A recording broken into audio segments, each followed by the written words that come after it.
This is Macy Medner, and this is my summative assessment video for Unit 6. And for the first part of the video, I chose to do problem 6, which is a subtraction problem.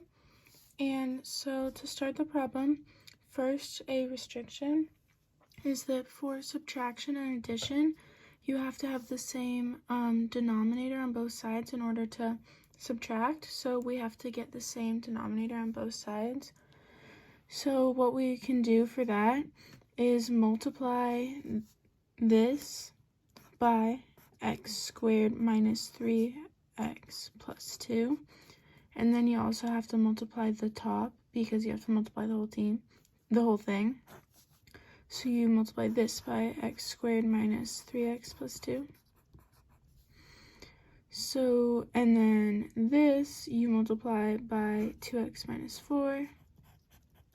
And you multiply the bottom here by 2x minus 4. So 5x minus 1 times 2x minus 4 is 10x squared minus 22x plus 4. And then over 2x to the third minus 4x squared minus 10x squared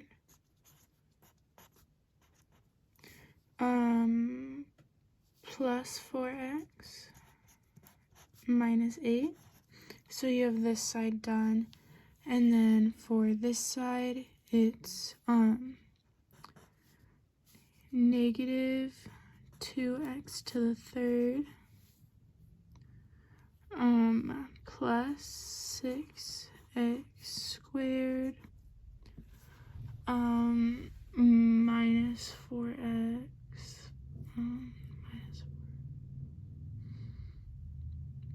minus x, and then minus 2 because that's multiplying that, and then over 2x to the third minus 10x squared plus 4x minus 8. So now we have the same base on both sides. So now that this is the same, we can start putting all this in order, but we have to remember that this is subtracting.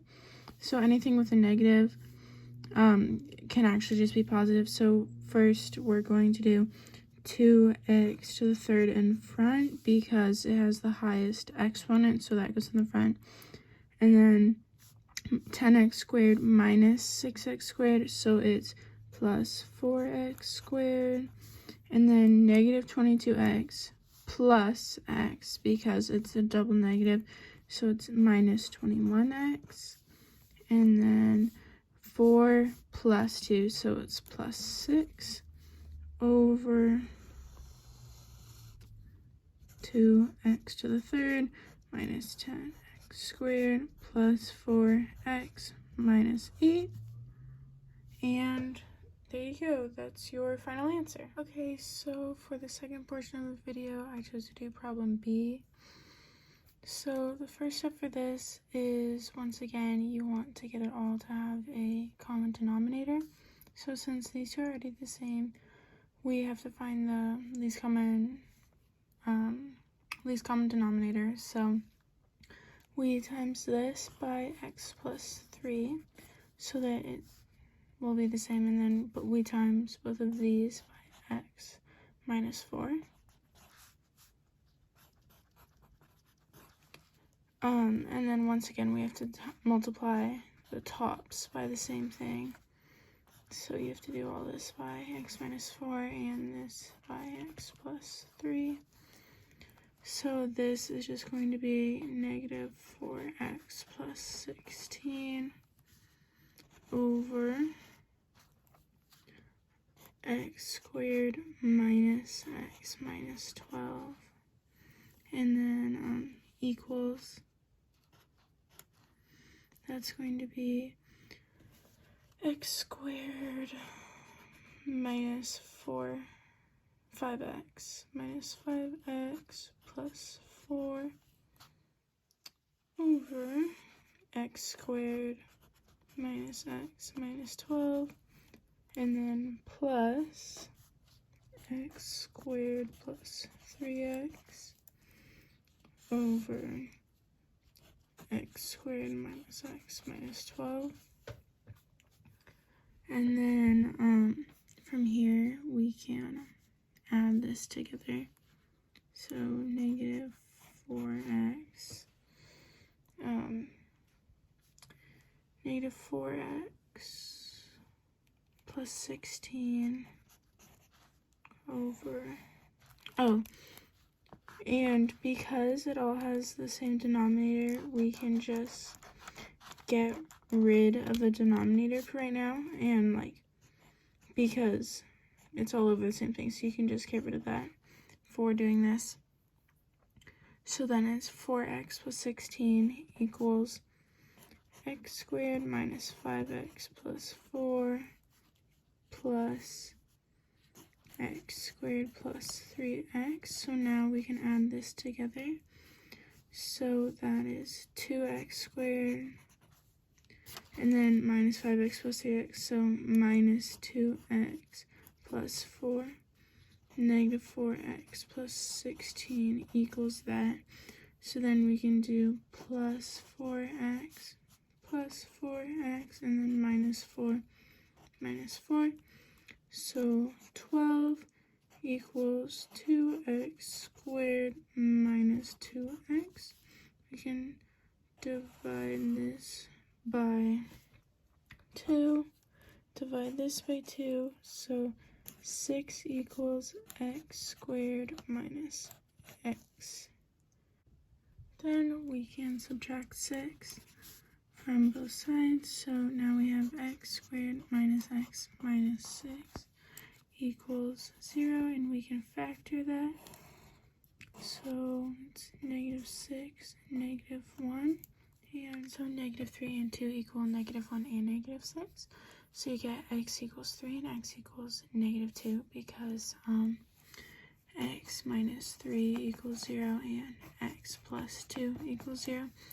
And then x equals 3 is extraneous after plugging it back in, so that doesn't work. So then for negative 2 we can test, so 6 equals negative 2 squared minus negative 2. So 6 equals 4 because negative 2 squared is 4, and then plus 2 because minus negative, and that works. So x equals negative 2 as your final answer. So for the third part of the video, I chose to do problem number 3. So the first thing you want to do for this is look at this equation as the f of x equals a over x minus h plus k. So since a equals 1, it's not going to stretch at all because it's just 1, so it's like normal, so it doesn't shrink or stretch at all. If it was a number bigger than 1, it would stretch, and if it was a number between 0 and 1, it would shrink, but since it's 1, it doesn't stretch or shrink. And then since it's minus 6, x minus 6, it's translating right 6.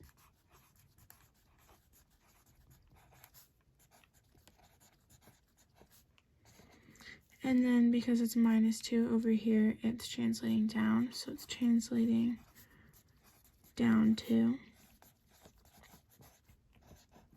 So that's how the original graph is going to translate, and then also the asymptotes are going to change like that too. So starting out, you have the graph with the point at 1, 1 like this, and negative 1 like this, and then you are going to translate this right 6 over to 7 and down 2 to negative 1. and this is going right 6 to 5 and down 2 to -3, and then your asymptote is going to be at 6 and -2. So this is going to look like this over here with that 1 point at 7, -1. And then this one is going to look like this over here with that -1, -1 point at 5, -3.